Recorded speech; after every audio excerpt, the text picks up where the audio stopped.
Let's mic news at 7। देश में हवाई सफर और आसान और किफायती बनाने की दिशा में केंद्र सरकार ने बड़ा कदम उठाया है। केंद्रीय कैबिनेट ने 100 नए हवाई अड्डे बनाने को मंजूरी दे दी है, जिससे छोटे शहरों को भी बेहतर एयर कनेक्टिविटी मिलेगी। इसके साथ ही उड़ान 2.0 योजना को भी हरी झंडी मिल गई है, जिस पर करीब 28,840 करोड़ रुपए खर्च किए जाएंगे।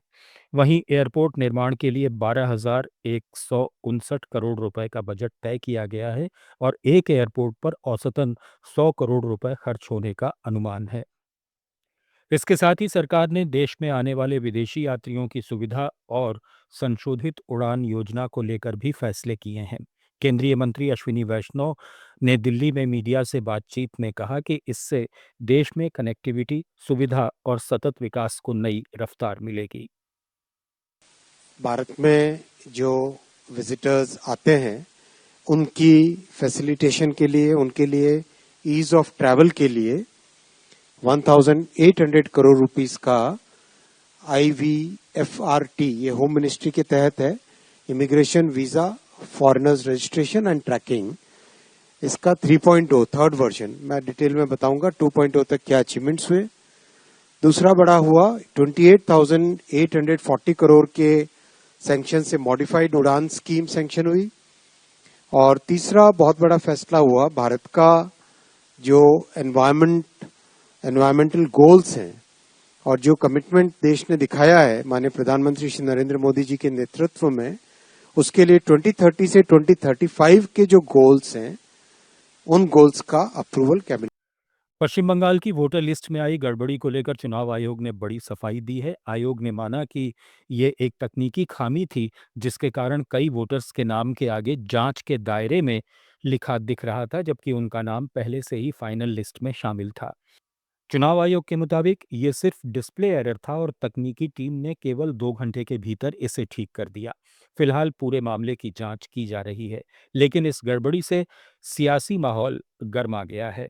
टीएमसी ने इसे गंभीर मुद्दा बताते हुए सवाल उठाए हैं। वहीं मुख्यमंत्री ममता बनर्जी ने आरोप लगाया कि असली वोटर्स के नाम हटाए जा रहे हैं और इससे चुनाव की पारदर्शिता पर खतरा है। पश्चिम बंगाल के नक्सलबाड़ी में हुई रैली में उन्होंने ये भी कहा कि टीएमसी ने हमेशा धर्म से ऊपर उठकर काम किया है और सभी समुदायों के लोगों के विकास को प्राथमिकता दी है। उनकी सरकार की नीतियां समावेशी रही हैं और किसी भी धर्म या वर्ग के साथ भेदभाव नहीं किया गया। जब देश में आजादी का आंदोलन हुआ था, आप लोगों को तो जन्म ही नहीं हुआ था और आप लोगों ने आज धर्म का बात करते हैं।